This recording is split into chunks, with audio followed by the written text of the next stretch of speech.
all right, and welcome back to the Cowboys videos. Today, or for this video, we will be discussing the Cowboys versus Titans game. A an extremely frustrating game for me. I was able to catch the entire game. I was at work, and I was upset. Very upset.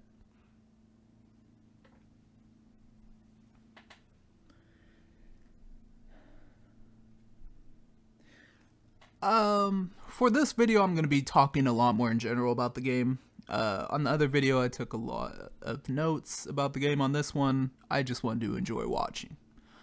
I did not enjoy watching. To start, I want to talk about the Dak Prescott turnovers. He has been god fucking awful this season in turnovers. In fact, I believe now that he will likely be on track to pass Tony Romo in interceptions. I don't know. I gotta check that. Let me check that. I'll probably throw something in the video about that. A little edit. But I'm pretty sure at this point now he's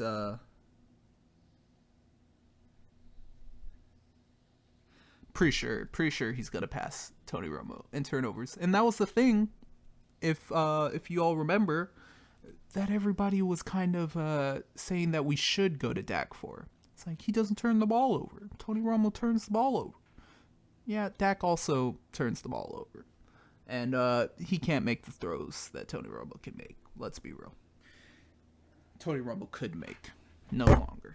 Not while he's in the booth. Our defense continues to bend. It's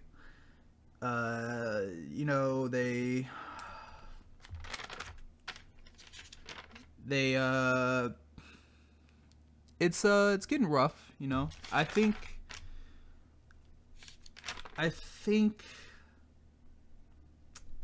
it's the lack of pressure.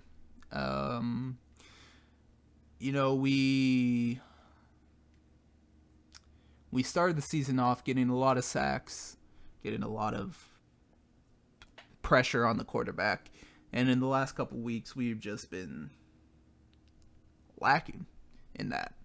I don't know if it is due to scheme, if it's due to personnel, if it's due to, I don't know. It's hard to figure out at this point.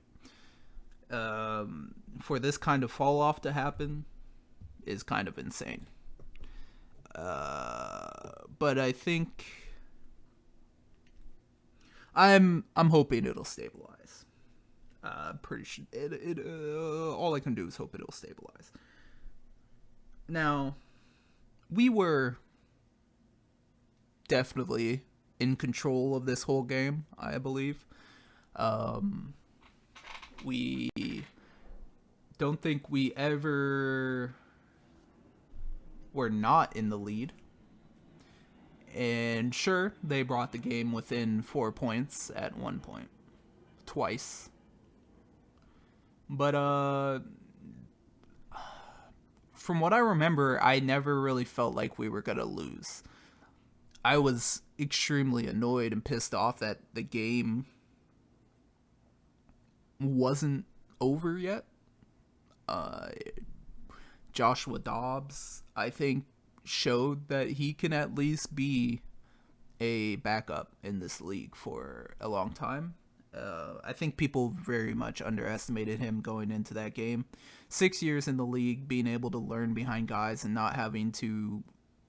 I don't know how much playing time he got. I don't think he really got any playing time. So he wasn't making any mistakes that were stacking on his psyche. He was learning from other players as he went through the league for 6 years, and he came into this game and he read the defense well. Watching the game, he found the open man in the zones that, zones are always going to have an open man if the pass rush does not get there in time. The pass rush has not been getting there in time, so Joshua Dobbs was able to pick apart zones. It makes sense.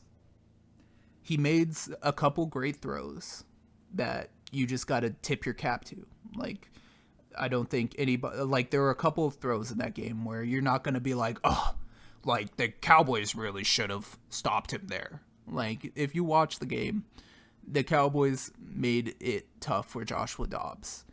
He made good throws. He made good plays, and he got the Tennessee offense in a rhythm that they haven't had with their, I think, Malik Willis.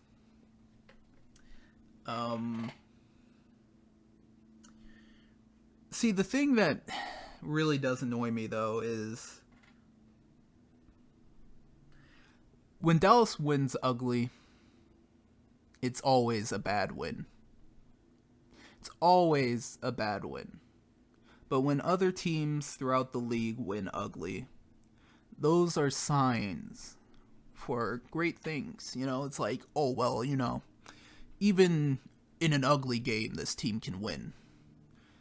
And I understand it, kind of. It's like, oh, Dallas has a history of choking, so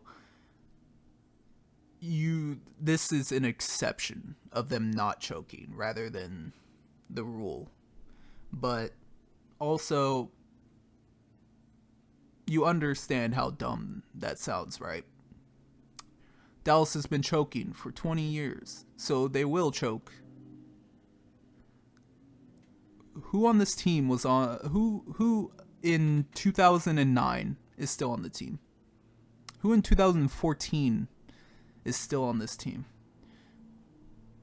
Who in 2010 is still on this team that is upholding this? The only people there still are Jerry Jones, and Stephen Jones, and some other front office people that we don't really have to talk about. And you can say that they have some kind of mystical hold on the team, on the offense, on everything that happens in the game, but no, it's not the case. I think we've just had shit coaches over the years. We had Jason Garrett, who's proven he can't be a head coach. We've had Mike McCarthy, who, as far as I'm concerned, has proven he can't be a winning head coach. And also, this whole thing, we can't run without Pollard. We just can't run. We just can't run the ball. Those big Pollard runs, the vast majority of the time, it's because the defense was expecting a pass play. And you know what? No, that's not true. There are runs where Pollard will break off a big play. But that's not consistent enough for him to be considered this bell cow running back. I'm tired of it. He's a 1A/B at most. Zeke is no longer a 1 at this point. He can have games where he is a 1, but he can't bring it out every week. And that's just our running game. And our line, it's had injuries. We've had people moving around that affects the rush game. So let's be real. Okay? And finally, I just want to leave this video off on this note. We lost the turnover battle, but won the penalty battle. Not typical for us. And really, generally, the only reason we won this game was, I think, I think we would have won the game anyways, but the penalties helped us cover the spread. Um, and never again.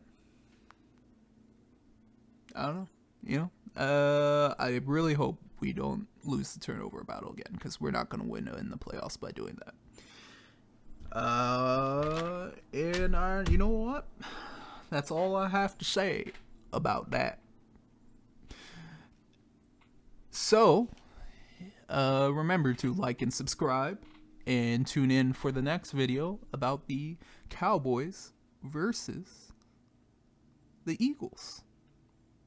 All right, I'll see you all next time.